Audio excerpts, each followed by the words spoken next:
All right, we are kicking off another edition of Coach's Corner. This is John Krysinsky. I have Ed Rosensteel with me. We had a discussion last week. I wanted to kind of pick up where we left off, but Ed, it's great to have you here. Hope you're doing well, and how's everything going with you these days? Doing well, doing what we can with everything as everybody else is. And we're the same here, absolutely. It's been great to have some soccer, and we've watched some Riverhounds, and I know that there's been teams and coaches have been trying to keep at the club level and the high school level, have been trying to keep up with everything, and obviously sometimes it feels like things are changing from day to day, but at the moment, right now, we'll get into a little bit of that as we go through this discussion, but one of the places where I wanted to start kind of pick up where we left off last week was talking about high school seniors in particular and how they're dealing with the challenges of the recruitment process. I mean, we tend to see the girls soccer players tend to, like in the sophomore, definitely by junior years, a lot of them are making commitments.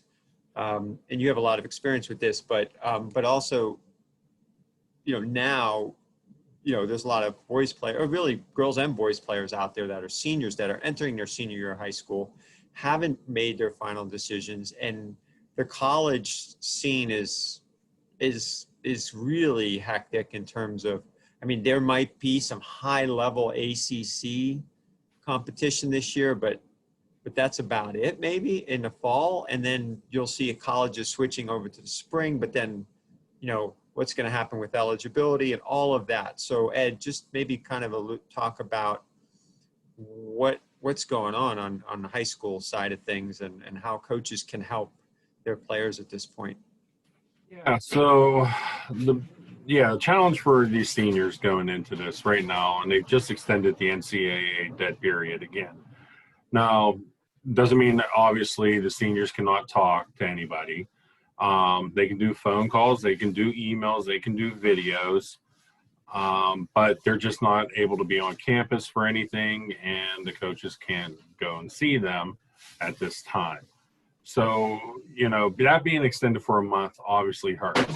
Still being in a little bit of a quandary as far as the high school season goes and understanding where we're going to be, and hopefully, we get a final answer on Friday.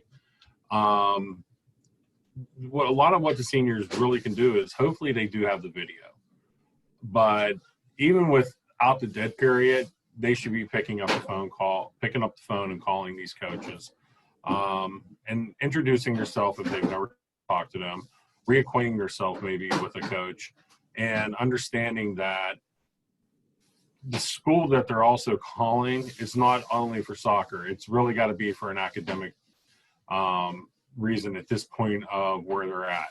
So during their senior season, I want to be here academically. You can get a good look online as far as your tuition goes and understand that this is where I'm going to get into as far as financial aid for academics. So I know my costs. If I can receive any athletic money, and obviously that's going to be a discussion between the coach and the player and the family, that's on top of it. It's gravy.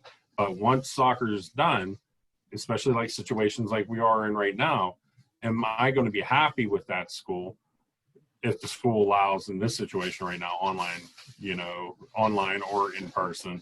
But even once the season's over, am I happy with that school? Am I too far from home? So the seniors really need to be trying to figure that out. How far is too far? If they haven't already, and some of them might have, depending on their high school coach or their club they might be with, a lot of people will help them prepare in that manner already. But you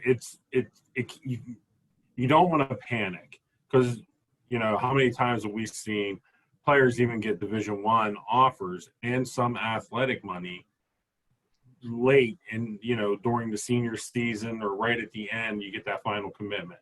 Not everybody's at the end of their freshman or sophomore year, even though yes, on the girls side it's a little bit heavier that way. Men's side, usually it's that junior senior year, because the boys are still developing. and they're getting, you know, bigger and stronger and everything. So they're definitely going to have a challenge on the boys' side, and going to have to be very diligent, really, in how they approach each school.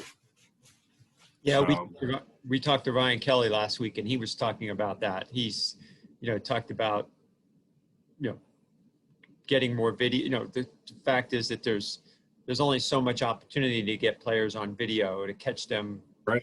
live in person, and a lot of those, and especially with he talked about the college coaching schedules, which, you know, college coaches or all coaches are regimented. So, you know, with this time of the year we're doing this, and this time of the year we're doing that, and that. And Right. all of a sudden, that's kind of getting blown up. And then what are the showcases going to look like for the clubs? And I mean, that's still feels like the winter time will be an important time for some of those players, but not every player. Castle tournament will be a huge tournament for the girls' side. I mean, that usually takes place right after Thanksgiving. So that could be that final opportunity for some girls to lock down their, you know, that offer from a school that they're really interested in, or a school that's interested in them. For some, it might be a lot of homework before they get to that, if that's a tournament they're going to. I mean, obviously there'll be other tournaments headed into that same time frame, but Castle's the big one nationwide. So it'll be interesting. Yeah. All right. So there's obviously that going on. I'm sure the high school coaches, though, are trying to help and trying to be proactive, and many of them have good contacts with colleges and whatnot. Right. The majority of your high school coaches are going to have some kind of contact, because most likely they played in college, and they've built relationships either through club, the high school. That's just going to be natural. One thing I want to say about the video too, just kind of go back, I'm sorry, is that for players, when they send video, don't send what you think is always the greatest stuff. You know, it's me scoring a goal. I just actually watched the video about 20 minutes ago before I came on with you, of a player that a college coach was asking about. And it's a highlight reel, but it's also not against all the toughest teams in their section or their schedule that year.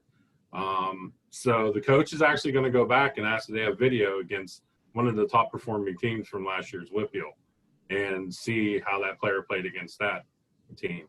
So don't be afraid to show you know, something where you didn't score, or, you know, maybe you did have the great assist where you did all the stuff, but also show that you defended and things like that.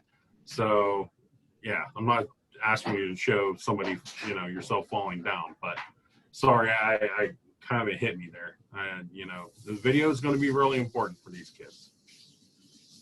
Yeah. And all right, so now let's kind of look at the, you know, look into the glass ball here, or look into try to forecast what may possibly be happening. You know, we talked about the importance of preparing players for competition. Maybe there's more time for conditioning and maybe doing some technical work with high school players, and, you know, that's probably going on, but it seems like we're in this period of continued preseason workouts, if you will. You see, I've seen some teams trying to, you know, organize their own little scrimmages and things like that, but, you know, within what they can do.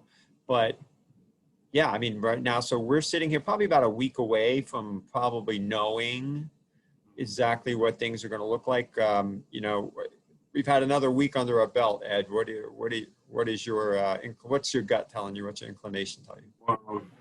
Well, the crystal ball right now looks like a magic 8 ball, because everybody's shaking and getting different answers. But how things are looking as far as that goes, with legislation really jumping in with the BIAA on both sides, it probably helps support the PIA if they want to go out and make their own decision.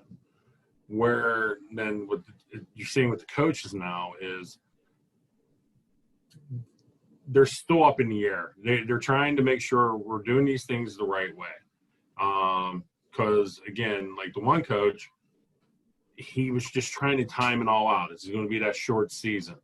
So, and then, I know there's some other programs out there that are really putting a lot of time and effort into it because they feel, I think, it's an opportunity to get better in a short amount of time and probably come in just flying right out of the gate and take advantage of maybe some of those schools that were sitting back. So there's some different methodologies behind it all based on the programs.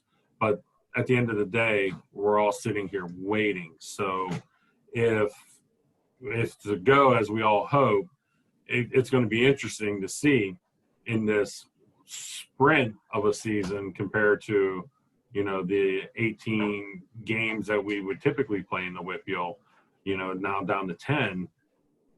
It's going to be I guess 10, but it's going to be interesting to see how everybody is going to someone does come out of the gate, surprises people, and then others may struggle a little bit in the beginning, but then hit their peak and make their run, and we'll see. I mean, no one has the right answer, and it's only going to look right depending on how the record ends up.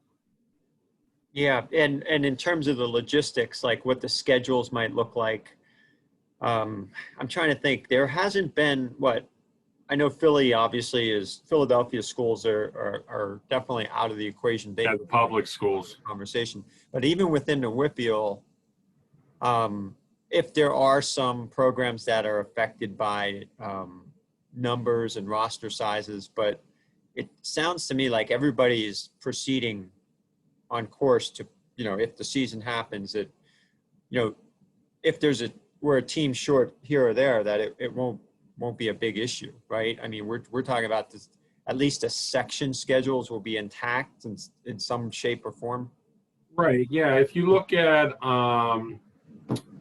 Class 3A, the section that Uniontown's in, Uniontown backed out, and so it opened up a game, and that goes for all the fall sports that they're involved in, but it doesn't really hurt the section. It's one team, so everybody just won't play that one game. It's just going to be really if you fall into maybe an area that does have COVID. Freedom suspended their athletic programs today because they had a positive test. Okay. So now let's say if their section, they have one or two, maybe there's an outbreak in an area, then that could get interesting.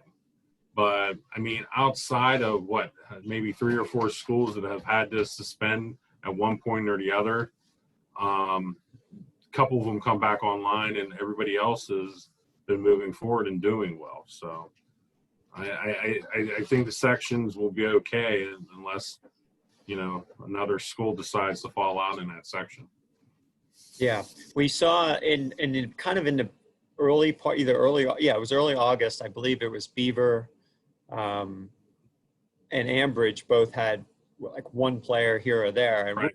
We've been watching closely how the school districts have responded, and there's been a few others, as you mentioned, and I think that there's been a little bit of a testing ground for this in terms of protocol and how the schools will respond, and what they're doing, and are taking a few days off, and I mean, I think that's going to be the situation now. I think soccer allows, you're going to need at least 11 players on the field, plus at least 4 or 5 or 6 subs. I just don't see JV being a thing. Maybe in-house they will give those kids more opportunities to I don't know, or even just unofficial scrimmages between schools. I don't know how all that would work to provide the younger players with opportunities. Maybe the bigger schools can still do it, and the smaller schools might struggle, but they struggle to have JV teams anyway. So what are your thoughts on how that might play out? Yeah, as far as JV goes, it has been somewhat of a struggle with some of the schools, even up into 3A, to field a JV team. But at the same time, it's going to be interesting how the PIA and the WPIAL might want to handle this, because if you had, I know with football teams, there's going to be limitations on how many people can go. So we look at some of these programs and say a Norwin playing a Penn Trafford. It's a short amount of travel. We get that, but at the same time, both teams usually house 40 plus players. How do you socially distance 40 plus players going from Norwin over to Penn Trafford? This is very difficult. So they might have to back that off where, okay, we're not doing a JV, or JV might have to play on a different day. And that way they can really do the social distancing. I think the direction will probably come more, I think, from the WPIAL on that, in my opinion. But I could definitely see them trying to limit how many people are showing up. It might be a 22-man roster. Yeah, and I think the bottom line is going to be it's going to be interesting to see. I'm sorry, I think you were breaking up there for a second, but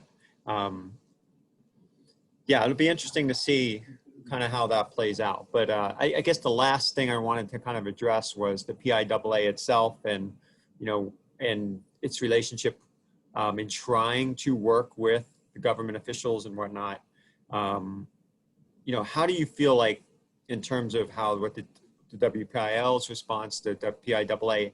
I think the last thing we saw this weekend, where I haven't been really too up on what's gone on today, but seeing that, the governor is just pretty much trying to leave it to the school districts and the local, like each district, to kind of come up with something. And my gut tells me that there will be some form of WPIL competition and WPIL playoffs, but I don't know. I can't predict on how much further that things will go. I don't feel confident about a PIAA playoffs, but I might be completely wrong, just based on some of the things I'm hearing and seeing.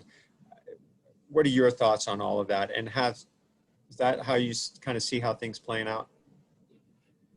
I would agree for the most part, because there's obviously a factor of any, the cases rising, we don't know, or, that we might trend low again and we might be fine. But as far as the PIAA goes, it is very helpful for them and what they've been trying to do as far as with the legislators coming to their aid and trying to help provide guidance, since they were claiming they never received any. They got a recommendation.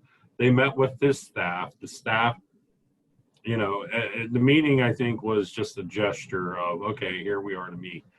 And what you were able to take from that is that Dr. Levine, as she was saying, based on granular data, well, that data was coming from other states. And it wasn't our state. And we do our tracers and we base things by their age and everything inside the state of Pennsylvania for tracking our COVID patients. So we were able to pull that data as well. So that's a little disappointing as far as, as the PIA is trying to work with the state, they're making judgments based on granular data from outside states when we have our own data. So it doesn't help the PIA truly do what we were asking them to do as far as the government goes. Now we have to push okay, let's go forward. Let's see where we're at. And, we talked a little bit last time, different districts, and as you said, even earlier on this, the Philadelphia public schools dropping out. Two of them did say, depending on how everything goes, they might jump back in. But that still leaves the Catholic League over there, which are two separate identities. And that's a whole nother subject for a different day we can have over here. But schools up in District 10, your schools up in that Oak County, Potter County, and all that, they're responsible for less than 1%.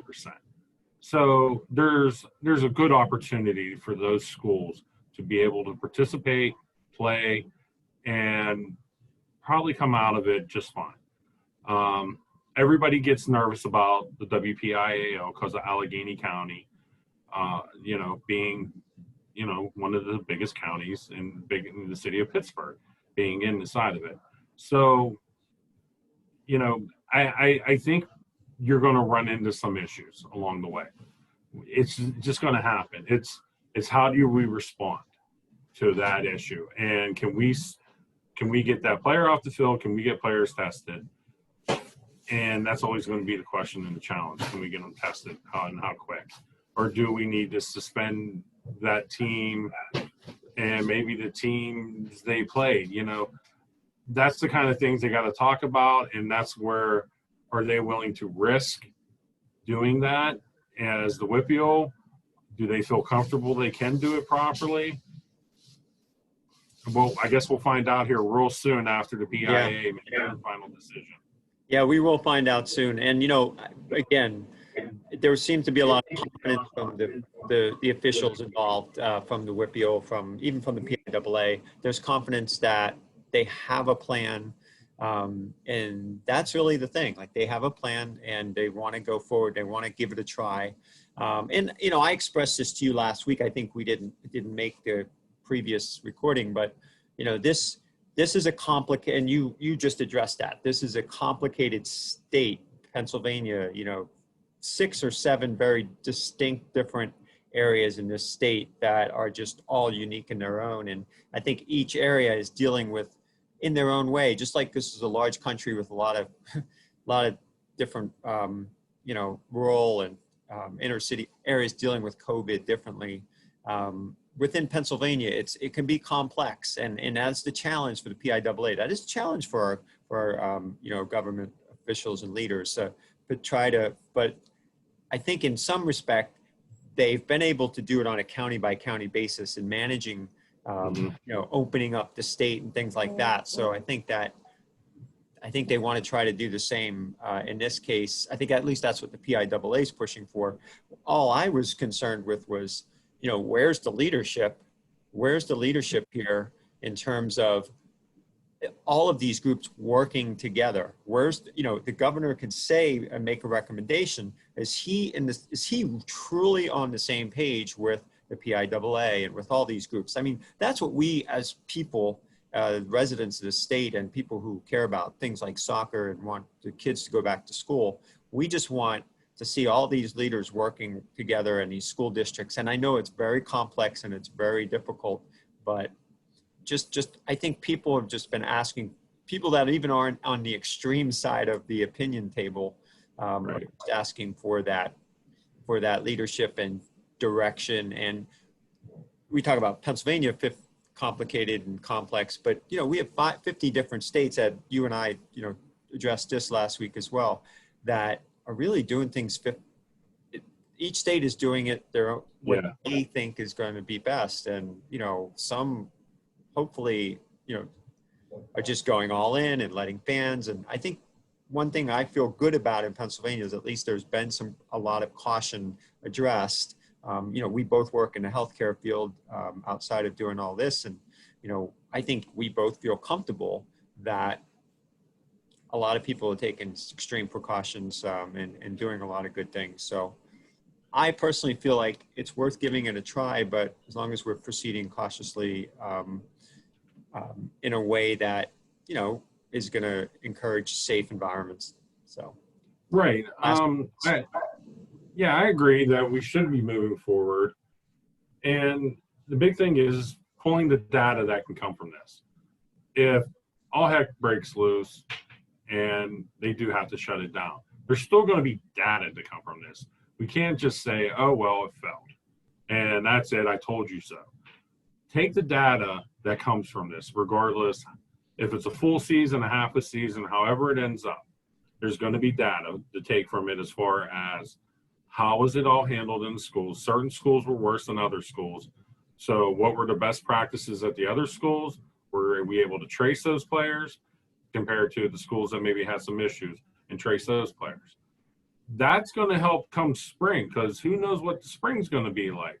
You know, remember last spring, we were at the point where we're like, hey, we're going to shut it down because everybody panicked and they didn't know what this was and what it was going to be. And that's 100% understandable. And we'll be able to be ready for the fall. We'll be prepared. Well, okay, we got prepared to a point, but we're also saying now we don't understand what's going to happen. Well, what's going to make us understand what's going to happen in the spring, especially on the backside of influenza season and COVID?